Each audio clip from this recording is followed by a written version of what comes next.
আসসালামু আলাইকুম। আজকে আপনাদের সাথে শেয়ার করব কিভাবে আমি সারা বছর কাঁঠাল বিচি সংরক্ষণ করি। এভাবে সংরক্ষণ করলে সারা বছর এর টেস্ট থাকবে একদম পারফেক্ট। তার জন্য কিছু কাঁঠাল বিচি আমি ছুলে পরিষ্কার করে নিয়েছি। এগুলো আমি আস্ত সংরক্ষণ করব। আর কিছু আমি গোল গোল করে পাতলা করে কেটে নিয়েছি, যাতে আমি পরবর্তীতে এগুলো শুটকি দিয়ে ভুনা করে খেতে পারি। আমার শুটকি ভুনার রেসিপিটা আমার চ্যানেলে আছে, চাইলে আপনারা দেখে নিতে পারেন। এখন একটা কড়াইয়ে আমি পানি দিয়ে নিলাম। পানির মধ্যে কিছু লবণ দিয়ে দিব। পানিটা যখন বলক চলে আসবে তখন আমি এই যে গোল করে কাটা কাঁঠাল বিচিগুলো দিয়ে দিব। এটা কিন্তু খুব বেশি সেদ্ধ করা যাবে না, জাস্ট 2 মিনিট সেদ্ধ করব। যখন হাফ সিদ্ধ হবে তখন আমি একটা স্ট্রেনারের মাধ্যমে কাঁঠাল বিচিগুলো উঠিয়ে নেব। বিলিভ মি, এইভাবে সংরক্ষণ করলে একদম সিজনের মতো টেস্ট থাকে। এখন আমি একটা স্ট্রেনারের মাধ্যমে উঠিয়ে নেব। ঠান্ডা পানিতে রাখার কোনো দরকার নেই, জাস্ট উঠিয়ে রাখবো, নর্মাল হলে সংরক্ষণ করব।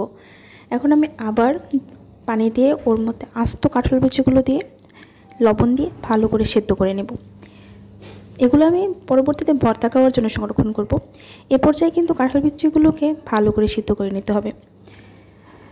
এই তো পানিটা লাল হয়ে গেছে।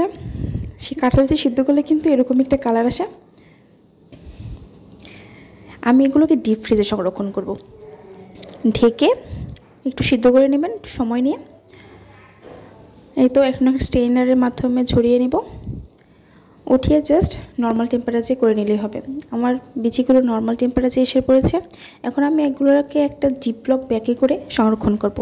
আপনারা চাইলে যে কোনো এয়ারটাইট বক্স বা নর্মাল পলিতেও রাখতে পারেন।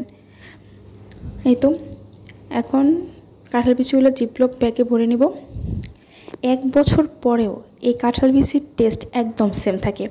আমি এখন পর্যন্ত যত কিছু সংরক্ষণ করেছি তার মধ্যে আমার মনে হয়েছে কাঁঠাল বিচি একমাত্র একদম পারফেক্ট টেস্ট থাকে। সো আপনারা চাইলে এভাবে সংরক্ষণ করতে পারেন। এবং কাঁঠাল বিচিগুলো ভরে ভিতরে হাওয়াটা বের করে এটাকে জিপলক করে নেব। তারপর ডিপ ফ্রিজে রেখে দিলেই হয়ে যাবে। এই তো এখন সিল করে নেব।